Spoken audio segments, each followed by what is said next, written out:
You are listening to the Spiritual Warrior Coach with Barbara Friesen, the podcast for discovering how powerful your wisdom, compassion, and courage is. Get ready to join Barbara and her guests as they explore and offer you advice on how to reclaim your power, your energy, and your authentic self. And now, here's the host of the show, Barbara Friesen. Well, thank you for joining me today and welcome. I am Barbara Friesen, your spiritual warrior coach, and I am here to help you reclaim your power, your energy, and your authentic self.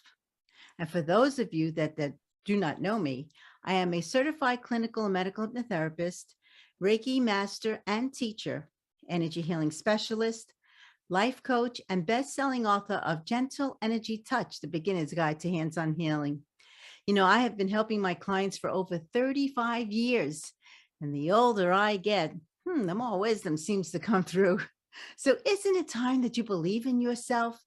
You know, your mind is going to provide you with your greatest challenges in life because it's so very, very powerful.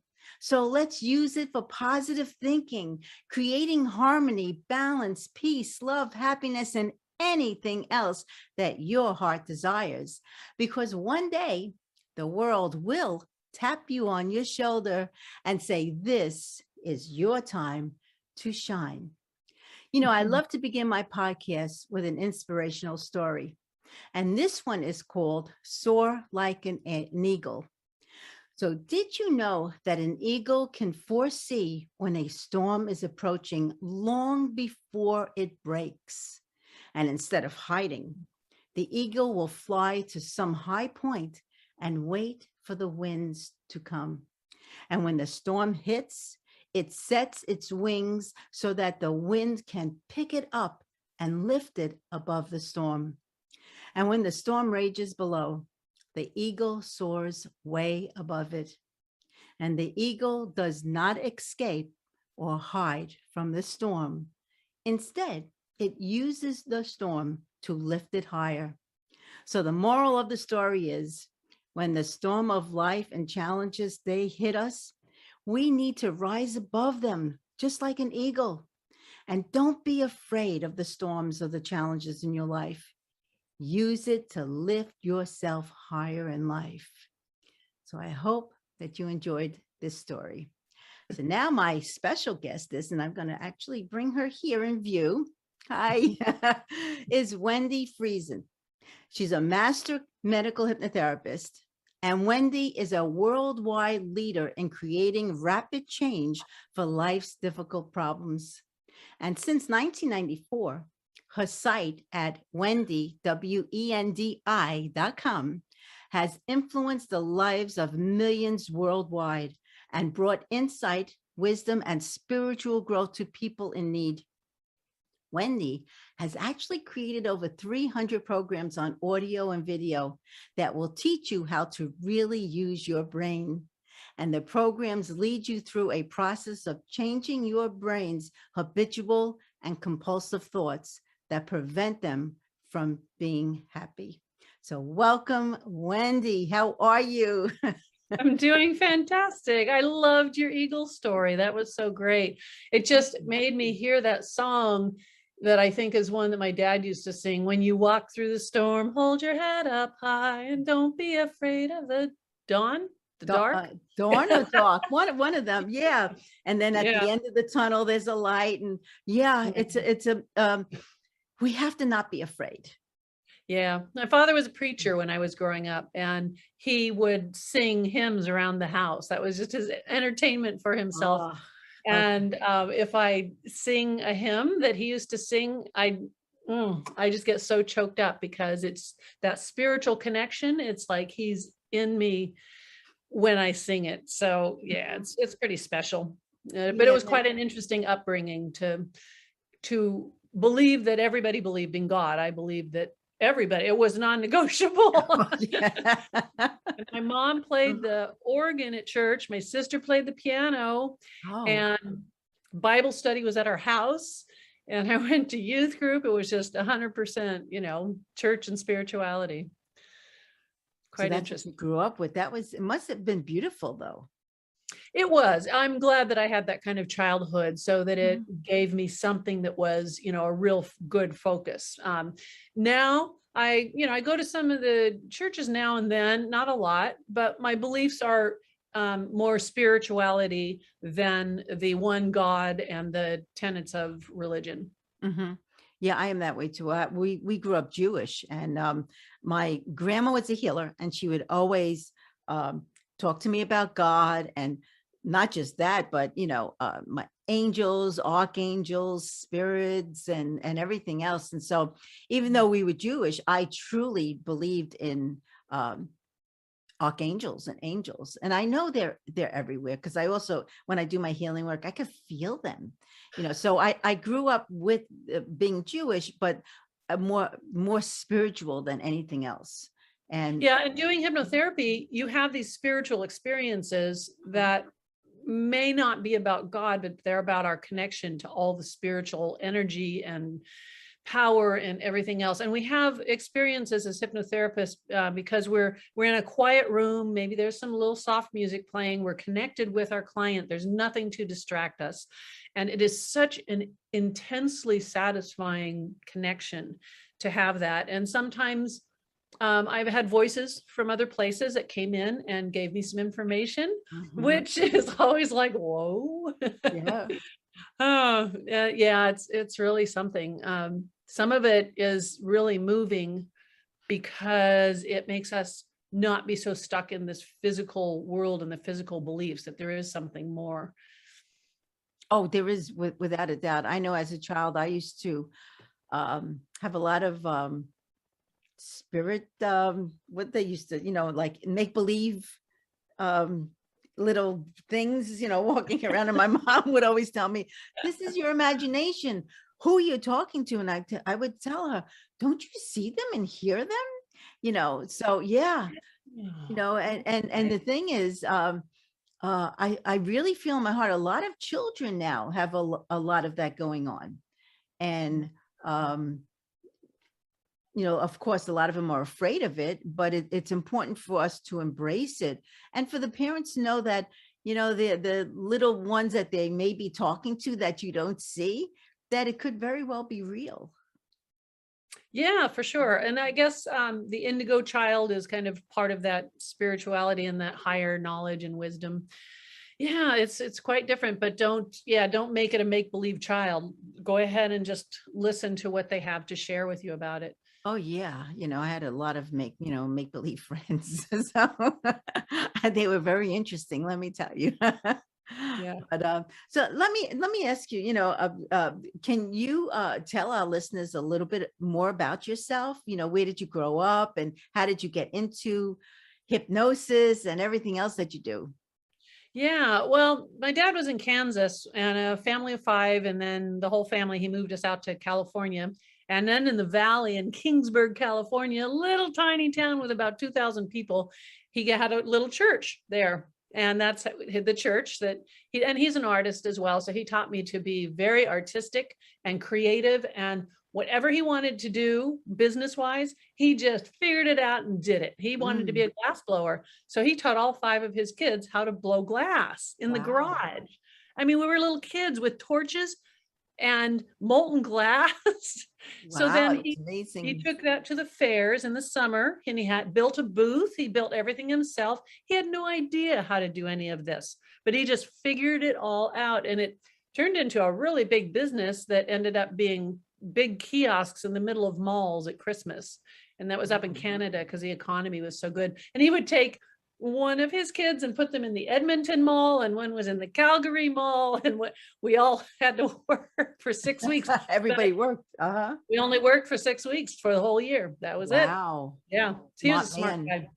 But what this gave me a foundation of how you do business. Like, a lot of people get really scared to venture out into their own business because they think there's so many things they have to prepare and it's too hard and they don't know what they're doing. Well, my dad didn't know what to do. He just learned along the way. I understood that if you want to open a business, you just do. you just do decide and do it. And I've opened many businesses. I did start my own glass blowing business, and I sold wholesale to stores, and I went and found sales reps because that's what you do. And they sold to stores, and I had 900 stores at one point. Wow. And then I opened a tanning salon. I didn't know anything about tanning salons, and I opened a second one and hired people I didn't know anything about, and it went great for many, many years. But anyway, the tanning salons were closing because people weren't tanning anymore in the late 80s. And so I hadn't been making any money because business was going downhill. And I was reading the classifieds in the Sacramento Bee. Why? I don't know. I never did that. Just that one day. And there was an ad that said hypnotherapy school. And it was just a tiny little 4-line text ad. Nothing else there. Why did I find that? I don't know anything about hypnotherapy. Nothing. Mm-hmm. So I called them up, and the teacher said, it starts tonight. Wow. And it's 5 days a week. So it's pretty intensive amount of time. And it's like $3,500. And I said, well, I don't have any money. And she said, well, just come to the first 3 classes for free, see what you think. So the first night I went there, I was like, my mind was blown. It wasn't something so spectacular that was done, but just feeling like this is for me. I'm supposed to be here. This is a phenomenal experience of what I'm going to learn, and just feeling like I fell in love with it right off the bat. Mm-hmm. So that, and then I began seeing clients and stuff, but I was still really, really broke. And I had 2 kids. I was a single mom and had 2 little kids, and my ex didn't pay child support because he didn't want to. But anyway, it was really difficult. It was a very dark time for me, and I got really depressed and just laid on the couch a lot. Wow. So Yeah. you learned hypnosis at that time, or? Yeah. And I was seeing a few clients here and there, but I hadn't gone like gangbusters, and I didn't have money to open an office. And so some people came to my house, which was kind of weird. Mm-hmm. But then I went through my own personal negativity and the things that were holding me back. And I did the processes on myself that I would do with clients, which is finding the positive intention for wanting to be poor. And I just made an assumption that there's a part of me that wants me to be poor. Okay. So I talked to that part, and the part said, I said, why do you need me to be poor? And the part said, I need you to be pitiful. And I said, what? I just said, thank you. And then I said, even deeper, why do you need me to be poor? And the part said, I need you to be more pitiful. And this was not coming from me, because I don't have a pitiful place in my belief system. But anyway, and I said, why do you need me to be more pitiful? And the part said, because then someone will rescue you. Now, you could not have convinced me that I had an agenda running to be rescued, because that's not me. I'm just not that person, even as bad as things were. So then I worked with the part and released that agenda. And I then did some timeline work going into the future, 6 months and 1 year in the future. And I'm seeing all these clients, there's people that are so happy and so grateful. And I'd written a book, and everybody loved my book, and I was doing so well. And at that moment, a year in the future, I just heard that I had made $1 million in sales of programs, I guess, that I'm going to be creating. But it was really interesting. There was a very big spiritual awakening that happened. That usually is what happens. Yeah. Yeah. And 1 year later, I had a lot of amazing clients. I was traveling all over the place, speaking at conferences and selling they were cassette tapes back then, but selling a lot of products and CDs then kind of. But the online business of selling things made $1,012,000 in sales. Wow. Which is weird, because that's almost exactly the amount that you heard. Yeah. Well, I always say we need to listen to that voiceless voice, because it always steers us in the right direction. And then that's where the choice comes in. We can either listen or not listen, do what it says or not do what it says. And then all of a sudden, then we say, I knew I should have done that like 5 years ago, or whatever it may be. So yeah, it's important that we really listen. And it's funny, I've been following you for quite many years. Probably at least, I'd have to say maybe 15. Yeah. Well, I started Yeah. 27 years ago. Right. So, Okay. yeah. So I would say about 15 years ago is when I was searching and your name popped up. And I was looking for some really good scripts for one of my clients that was very challenging. And I really, did my best to really help them energetically.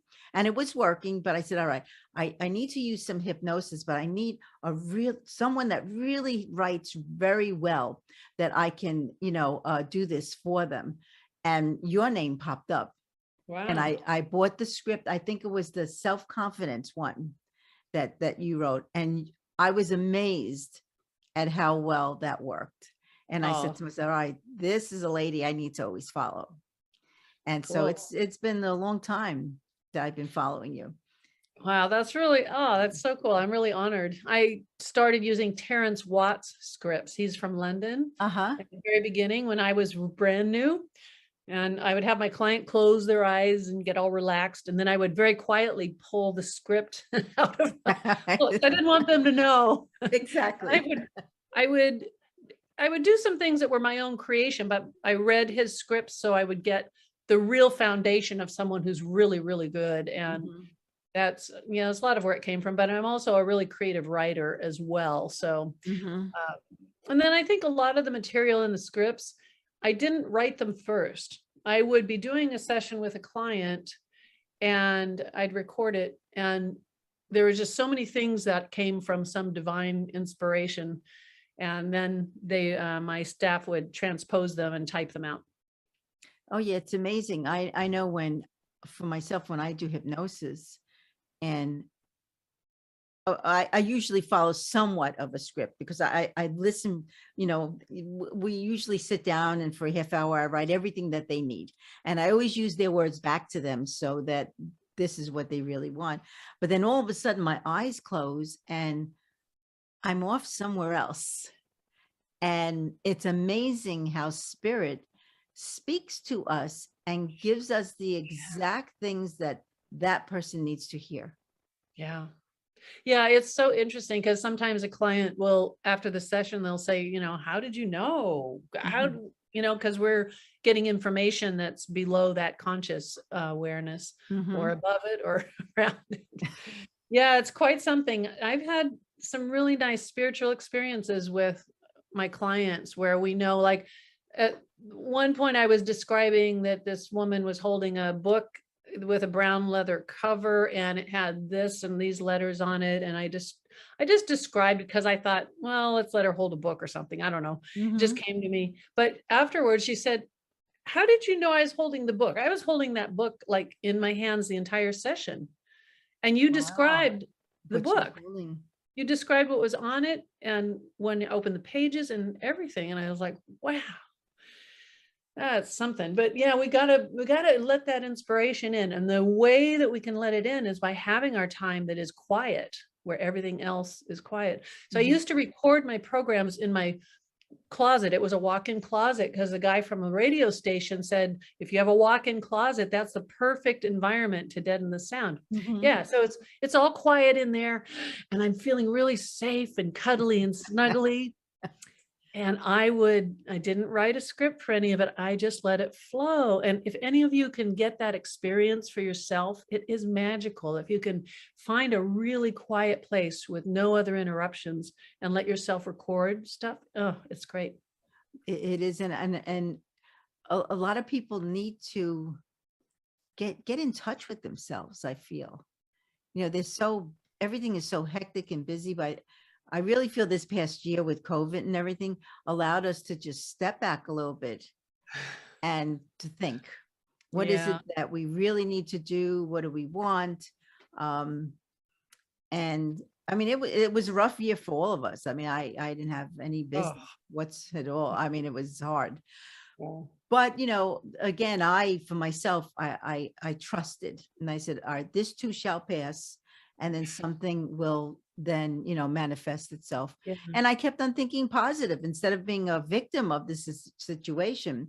I kept on saying, no, this is, I know there's a bigger plan. So was your business the same, that it's sort of, but you do a Yeah, lot of online though, right? I do. It's gone downhill quite a bit. Like as of 2008, when the economy tanked, my business, I had a lot of balls in the air. I had 18 full-time staff at that time, and my expenses were very high, and contracts, advertising contracts, leases, equipment leases, all this stuff. So when 2008 happened and people quit buying, I had to close the office, and I lost a lot. Yeah, it was really sad. But continued to sell things. And this last year, things have definitely slowed down a little bit because a lot of people maybe aren't working, or Mhm. they're not quite as engaged in doing something about mental health. I'm not sure why, but maybe it's just like an overall depression that people are having, because this is like really messed up that everyone has the same energy that Mhm. we're sharing of possible doom and gloom and fear of being close to someone or touching someone. And Exactly. we're all sharing that energy vibration. Isn't that Horrible. horrible? It's awful. And I tell everyone, no one's taken away your freedom. You can still go out. Why are you so afraid of something that has a less than 1% chance of getting it? I actually had COVID last year. Oh, And wow. it wasn't easy. It was very challenging. Mm. Um, but I take care of myself, and my daughter had it, then my husband had it, then I had it. So Oh, it wow. was like just like that. And unfortunately, I ended up getting it worse than everybody else.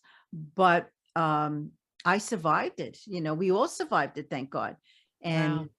And I tell everyone, you have to stop being afraid. Otherwise, how can you live? Everybody is so afraid to even go near someone, and it's not good. It's scary. Yeah. So my video's frozen right here. I hope you can. Oh, yeah, I Yeah, see that. Oh, can you hear me though? I can hear you. Okay. All Yeah. right. Then we'll just continue. Um, okay. I'll leave you a space for the edit. Sorry. When I've done some experiments, when I've had like a group of people, there was one in New York that I had 35 people that were with me for 3 days. And at the end of the 3 days, we did an experiment about sending our thoughts to people in the room. So we took two people and put them in the middle of a circle in two chairs, and the rest of us stood around them in a circle. And I would write on a whiteboard what I wanted them to feel and think and send to the people in the middle. Well, we did this 13 times, and there was a different suggestion on the whiteboard each time. And we also changed out the people who were in the middle a few times. So there were different people we were sending it to. So the people standing up would send a thought that was like, one of them was a dark alley. So they would feel that, whatever it is for them, imagine it, and silently send it to the people in the middle. And then there was like a warm beach, and there was a roller coaster, things like that. Then when the people in the middle, when I would ask them, I said, what did you experience? And of course I had erased the board at that point, and they nailed it every time except for one. We did this like 30 different experiences, maybe.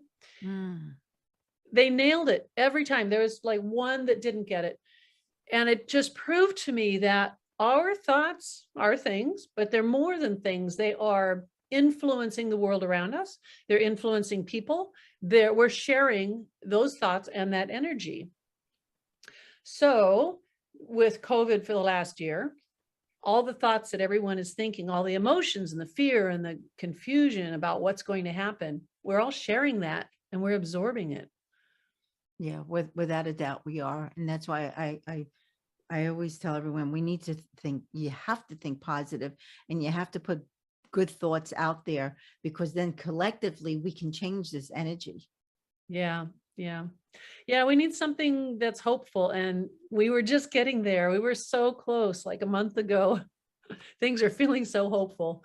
And now, so even on this island, on the big island, has been so safe and so few cases for a whole year. And now it's really bad.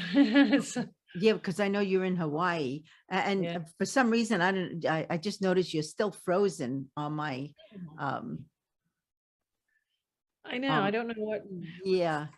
Well, you are so many thousands of miles away. You're in Hawaii. Okay, let's see if you come back on. Oh, there you go. Okay. Much better. We're Just back. stop the video. Yeah, so you're in Hawaii, and it's actually they have a lot of COVID cases again. They do now. They didn't. It just, with this fourth wave, it just started happening. We had like always just single digits pretty much. There would, for the whole island, it would be like 5 or 4 or something. Now it's like 1,200. And this just happened in like the last week, where it's just skyrocketing. Wow. Sometimes I wonder if it's that, or bad flu, or bronchitis, or something else other than that. But Yeah. we don't know. But well, getting back to hypnosis. Yeah. So what Well, type one of of the things, hypnosis does help your immune system, and certainly having a expectation of health and having an expectation of longevity changes your cells. It changes the length of the telomeres on your cells, which dictate how long you're going to live. There's a lot to what we're holding on to as far as our expectation. Well, I know the hypnotherapy when, and this was about 30 years ago, I actually was diagnosed with rheumatoid arthritis. And the doctor said to me, you will be crippled just like your mom. And that did not go over well. And there was a lot of choice words there given to him. But I then sought out hypnosis and had the person help me with seeing the cells in my body, everything clearing itself from this arthritis, and that it would be completely gone. It did take just about, I think it was maybe over a year. So I did hypnosis in conjunction with meditating and me doing energy healing on myself. And a year later, I took another blood test, went back to him, and he said, "Oh, this doesn't look right." And I said, "So, well, what's the matter?" He said, "There must be a mistake, because I don't see any, arthritic, rheumatoid arthritis." Right. I said, "It wasn't a mistake."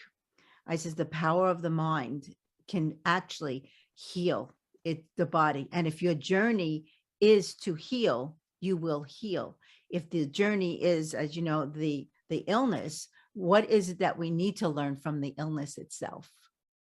Yeah, a lot of it does have to do with something emotional that is fueling in your case, the arthritis or whatever the issue is. I know I was diagnosed about 3-4 years ago with Hashimoto's, and which is a thyroid disorder. And the doctor said, you can never get rid of it. It never goes away. You'll have the antibodies forever.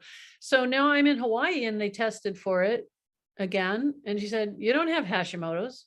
And I said, "How could that be?" Yeah. Says, "I don't know, but you don't have it." But I'm never getting rid of it. What I did though, I took, in addition to my own mental work and, some trance work, I took some medicinal mushrooms, because there's some of the mushroom extracts that are really good for those things. And I also used red light therapy. And red light therapy, I bought a really big panel that you hang on the door. And after I took my shower every day, I'd stand in front of my red light panel, and I'd turn and I'd do some lunges, and I'd just, do some things for 20 minutes. And red light therapy has a lot of proof about what it does to your thyroid to heal issues. So we can heal them, maybe we need a little help by looking at some of the alternative things that can physically support our body's healing, ability. Sure. But yeah, the mushrooms have been really amazing. I take a blend that's for your brain right now. And I'm 64, so there are some things that naturally it's hard to come up with certain words or things or whatever, right? So I've been taking this little mushroom powder every morning, and I realized that I know everybody's name. I can tell you, anything, anyone, things, whatever I need, it just pops into my head just like that. The Wow. things are there. It is an amazing difference. And people in all the reviews for these mushrooms, they talk about that happening. They said, that's weird. I can just remember everything now. Remember everything. Wow. What's the name, if you don't mind just giving it? Maybe I should give it to my husband if he can't remember anything. Yeah, this is the company's name is Primal Herb, but Oh, HERB. Primal yes, Herb. I've heard of them. Huh? Mhm. And the one I'm taking is called Neuro Shroom. So Neuro Shroom. And it's a combination of 3 of them. But yeah, I just ordered another kind of theirs for liver health. Mm. So yeah, I'm just keep my liver nice and healthy. Oh yeah, we need to keep our whole body healthy Yeah. and eat well and take care of us, because how are we supposed to help others if we can't take care of ourselves and respect I know. And Barbara, there's a lot of hypnotherapists out there who live pretty crappy lives and they've got really bad attitudes. And No. they're not practicing it. So when I first got into this in 1994. In 1994, the only conference really was the NGH, and I went to the NGH and it was a bunch of fat old men. I think I may have been there at that time. Yeah, that was in New York City or or Chicago. It was someplace. New England somewhere. Yeah. Yeah. New Hampshire. New See, I Hampshire. can remember New Hampshire. Duh. So So I it was said New York, so I was close. a bunch of fat old men that smoked cigarettes and Yep. stuff. And I'm like, they were just the watch swinger guys, Mhm. And I felt so out of place because I was young and I was female and everything. And they didn't have very many female speakers because they didn't really appreciate the female gender. And that's all changed, of course, but it was just really weird these are my colleagues. Ew. Yeah, you would think they need to take care of themselves, especially if they're doing weight loss on someone. I mean, it's, you need to Wow. really look the part, but so Works so well. Why don't you do something about it? well, Yeah. And that's it.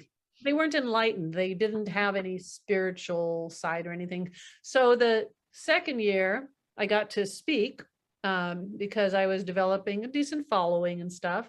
And so I spoke and people really liked it and everything. And then Kevin, who was on the board, later told me, he says, this is kind of amazing and kind of sad, but you got the most votes for Speaker of the Year. And they give out the award the next year. He said, but they won't give it to a woman.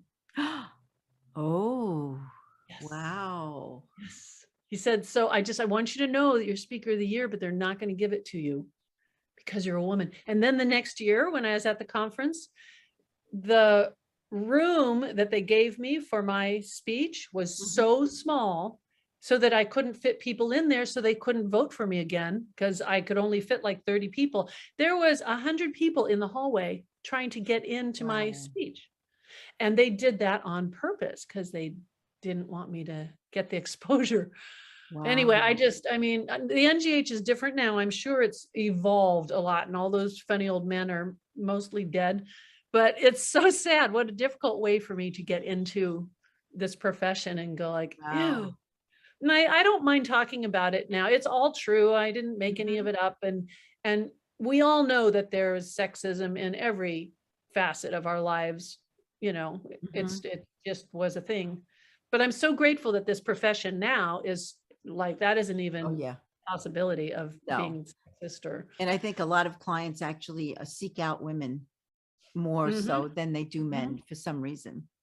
Yeah. And the quality of the hypnotherapists now, most of them are people who want to continue to educate themselves and be better at what they do. We share with each other so much just to help each other get better. Right. And the knowledge and the processes have just like snowballed because of all of our colleagues being so generous to share and to help each other. And isn't that the greatest thing about this? It is, because I've actually asked a few of them for like little help here and there. And without a doubt, with no hesitation, they gave me information. And I said, wow, if this was years ago, that would not happen. Yeah. Oh no, it wouldn't. They're very No, secretive back then. very Yeah. So secretive. I'm grateful. Kevin Hogan was the one that was on the board back then, and he was really, really helpful. He was one of the guys. And then Terrence Watts, he was there for Yes. me the whole time. Steve Parkhill and Jerry Kine, Mm-hmm.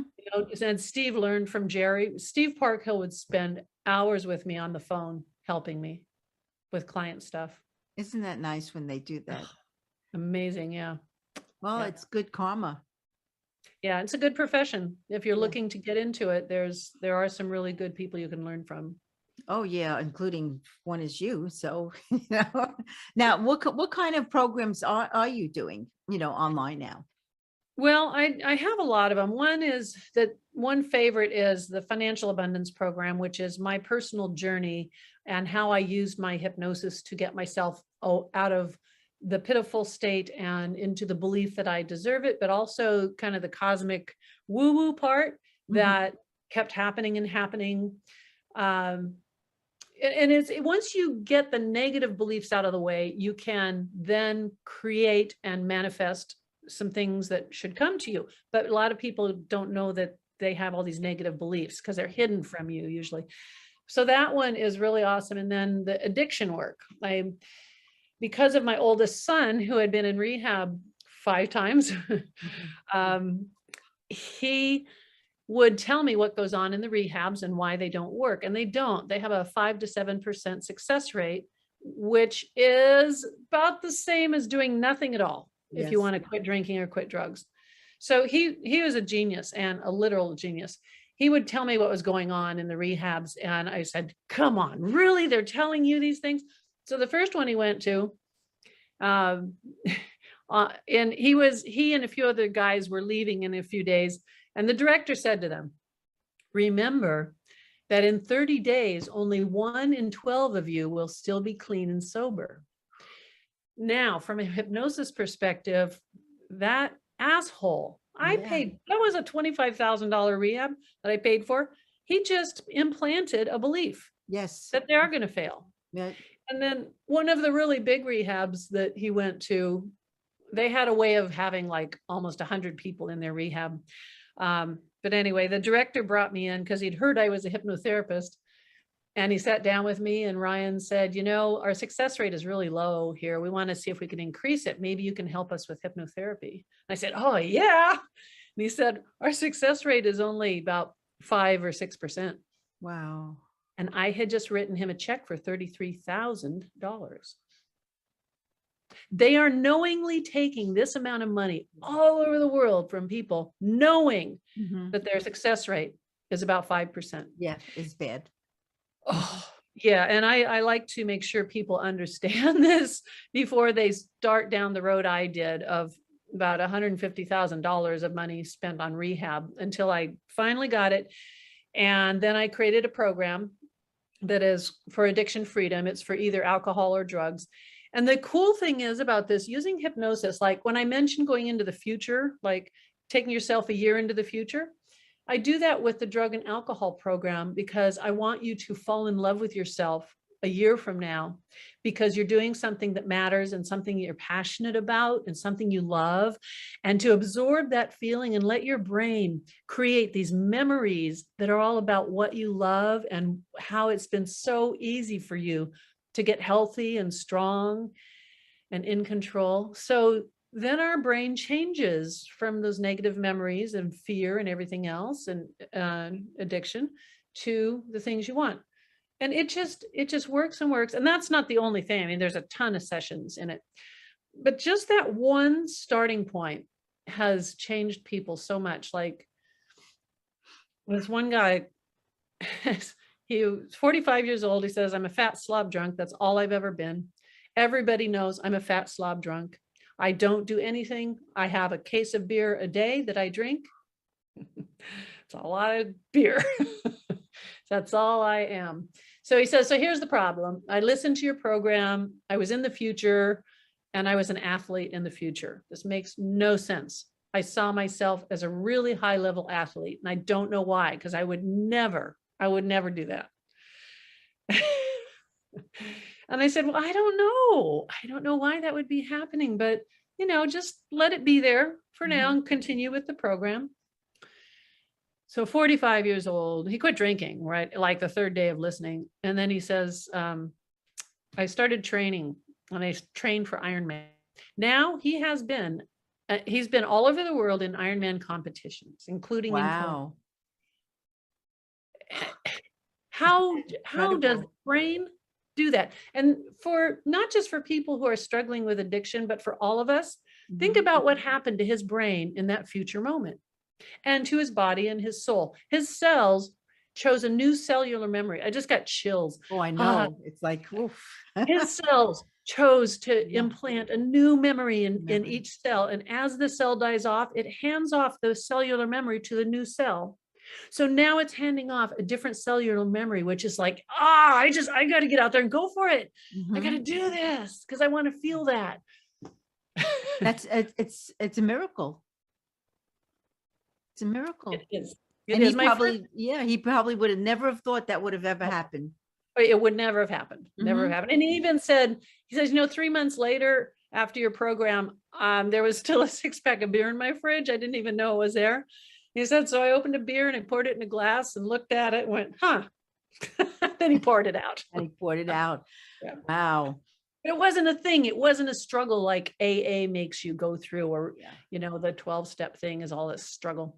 Well, so my first addiction client was a man named Sonny, who was a meth addict. And I thought, who am I to help someone with addiction, But I decided to, and he did really well. And he came to see me like every week for a couple months, but he came back in my office about 6 months later, and he is holding a yellow silk rose, which I still have. And he gave it to me. And he said, I have my family back and my kids. I'm with my wife and we have a family, and I haven't done meth in 6 months. And I know I'm not going to. It's not a thing. It's because meth, that's a tough one. That's a tough one. And it just brings tears to my eyes, even now, that there are so many people who have got to experience my methods of hypnosis with addiction that saved their lives. There's a lot now that after COVID, my clients are drinking and it's like, what are you doing? You never did this before. Why did you start? Because they're bored, and who else knows, what's going on in their lives. Yeah. So, And the drug thing is difficult. So my oldest son, Sean, he came into this world to be my son, to teach me something that I am the best person for him to teach. And it was all about addiction. And he has an IQ like 150 something, and he's very charismatic and 6'4" and gorgeous and everything else, but struggled with opiates and in and out of rehab. But he came here to teach me to do this work for the world. For the world. Unfortunately, he overdosed 3 years ago, but he completed his mission. And as hard as it is to lose a child, I also want to look at it from the higher perspective that he was put here to do this through me, and he accomplished it. And as a result, I don't know how many people all over the world have used my stuff, and helped them.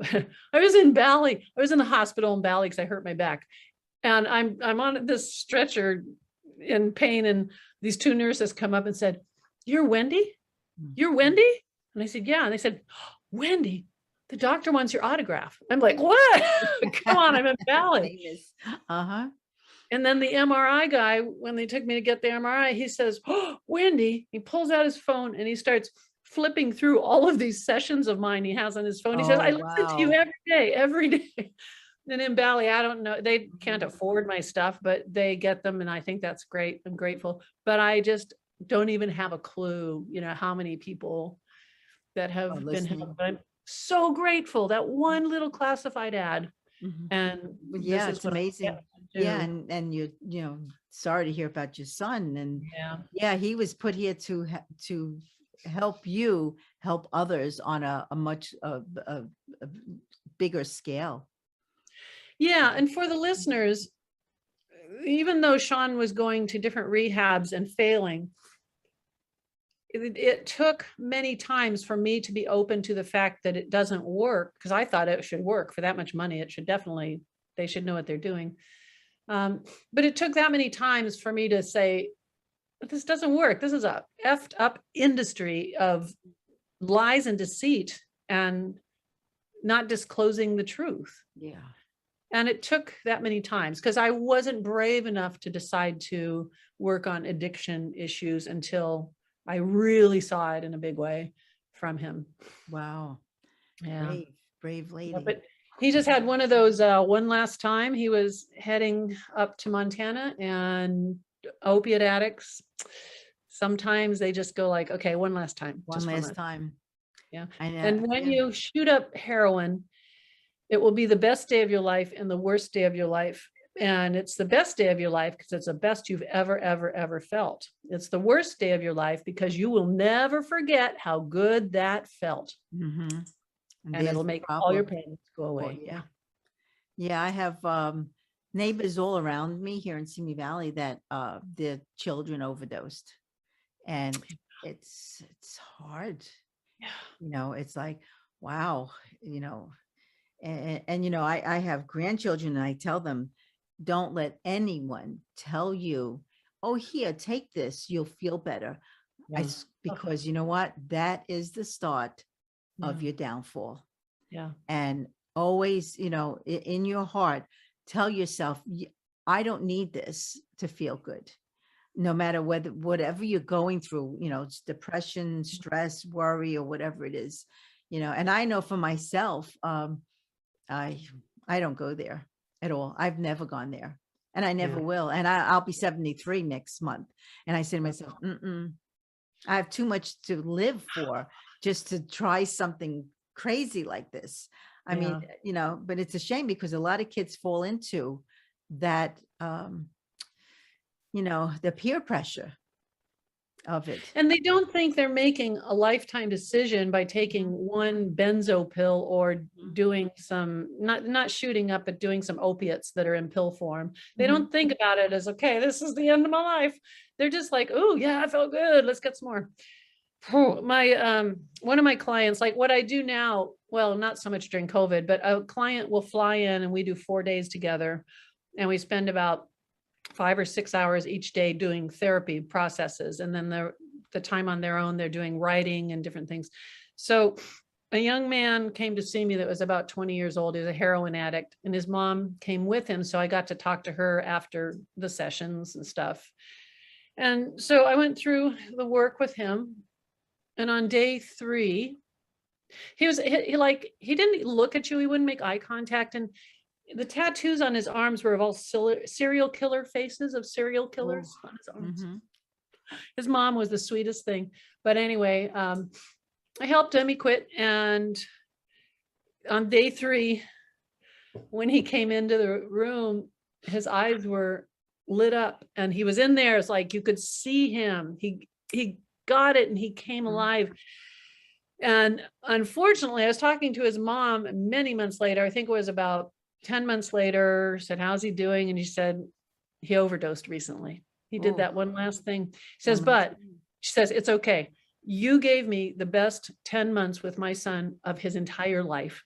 He was there. And we had more that happened in that 10 months that was full of love and connection than his entire life. Why do you think they do it one more time? I mean, for the life of me, I just don't understand when we get them where they need to go and they're happy and they're finally getting jobs and everything is good, running good. And then they just do it again. And usually, you know, it's the last time they end up killing themselves. Yeah. Because the fentanyl, you don't know what's in the heroin now. Yeah, I don't know. Well, you have something goes wrong in your life. You're down, you're mad or something, and you know, it's okay. This will take it away. It's just one time. Just one time. It's usually the last. Wow. Yeah, but anyway, it's still a win. If you're a parent of someone who is an opiate addict, you know, we can get past that and get them to have their life back and have it back in a way that's fulfilling and feels good, and hopefully get them to not have that one last time issue.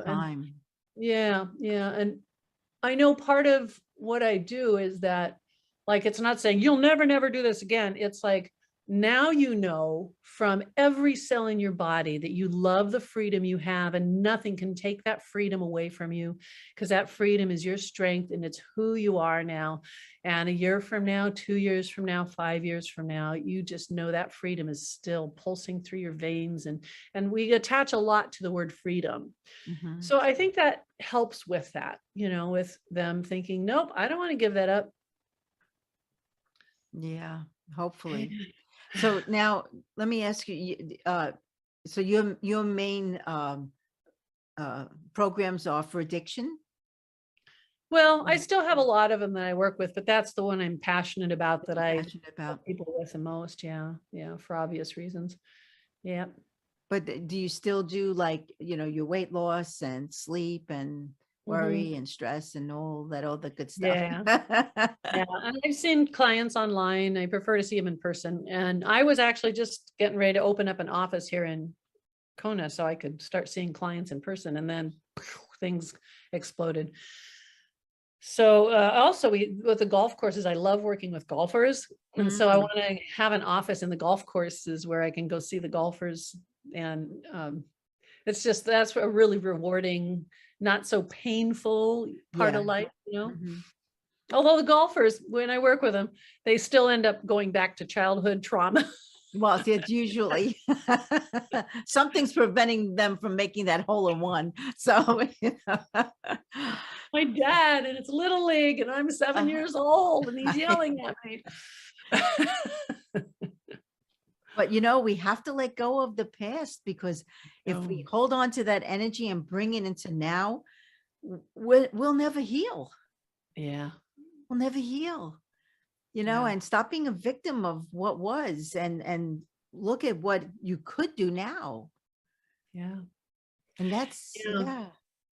It's amazing. Like when we do let go of those things, whether you're an athlete or an addict or a mom who's stressed out or someone just angry all the time, we go back and we find those things that are still the triggers for it. And you still have those memories. They're so alive in your brain and they're still triggering you and in your body. And once we release them, life is just different. And like every golfer I've worked with has had to go back into doing some work with their self-esteem, their self-worth Mhm. and things. And so one man came to my office at like 6:30 a.m. every day before he went to the golf course because he wanted to go pro. Mhm. 6:30, oh my God. And we did all these sessions. We released a lot of the trauma and the conflict and things like that. And his game was getting better and better and better. And then one of the sessions, the candles are lit, it's all quiet, a little music playing, and we got off track and just started talking about God. We never did a hypnosis session. We just talked about what God is or isn't and what it was like. And it was the most magical hour of both of our lives. And he said, Mhm. I had my very best game ever Well, yeah. after we talked about God. Well, you know, uh, God, I know for myself, and I've been through a lot of ups and downs, and I always pray. I always pray to God. I Oh, truly trust. I believe. I know He's always with me. He sends His angels. Just a few days ago, I had a really bad fall that probably, honestly, when I think about how I fell, I should have probably either broke my shoulder or my leg or something. And it was like, while I'm falling, I could feel, and I know it's weird, I could feel those angelic wings just preventing me from really getting hurt. I did sprain my ankle. All right. So I had to wear a little ankle brace for a while, but it could have been really bad. And afterwards, I sat and I said, thank you, God, because this could have been so bad. But with your help, it didn't happen. And then I just got injured a little bit, just an ankle. But yeah, and I ended up falling, went through my closet. I mean, I took the door off.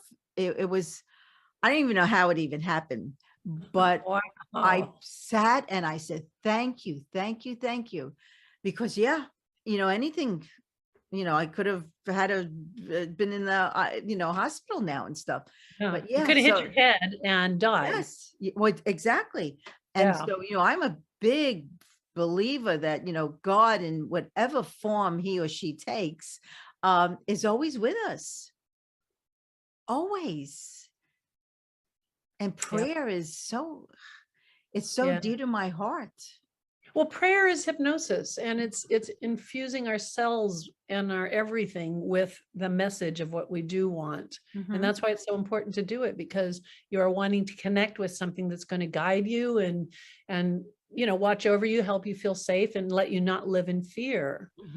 It is important. And doing your self-hypnosis every day is really important as well, so that you're setting your intention of what you want and what you want to create and how you want to show up in life. And I think all of us as hypnotherapists, we forget that sometimes, and we all have valleys that we go into and we help each other out, but we're not superhuman. We're just still humans. That stuff that happens in our world For sure. still takes us down every now and then. And for me, times when I'm feeling stuck, I'm like, and then I'll tell people, I go, oh, I'm so stuck right now. And I think, why did I do that? Don't do that. Don't tell yourself that over and over. Because then, that's what we're manifesting. It is. And when I was so poor back then, I told people, I just can't put one foot in front of the other. I cannot take another step. And I'd lie on the couch, except for when I had to get my kids from school and get them a hamburger from Jack in the Box or whatever. But I said, I can't take another step. And my mantra was, I can't take another step. Yeah. So I was at a farmer's market and I was walking back to my car in the parking lot. And all of a sudden my walking slowed down, not intentionally, but just slowed down. And all of a sudden I just stopped and I was just standing there. I thought, I got to get to my car. Couldn't figure out why I couldn't take another step. I told myself that so many times that it actually manifested itself. And it did take me a bit of talking to myself, saying, of course you can walk. Of course you can. It's okay. You can get to your car. But how weird that we just can manifest that. So think about, all of you listening, think about what you're saying repetitively to yourself that is not only emotionally affecting you, but physically affecting in your spirit, that just crushed my spirit to not having to take another step. Oh, I know. It's just like I have, friends back east that said, oh, how can you write a book? You're so Brooklyn. But, I believed in myself and I wrote a book that was published immediately. So, wow. it's, I believe in me. And that's all that matters. And growing up, my grandma would always tell me, Babacita, she'd call me. She'd say, if anyone says anything negative to you, or if you think negative thoughts, take those thoughts, throw them on the ground, stomp on them, but send them down with love and light and healing. Yeah.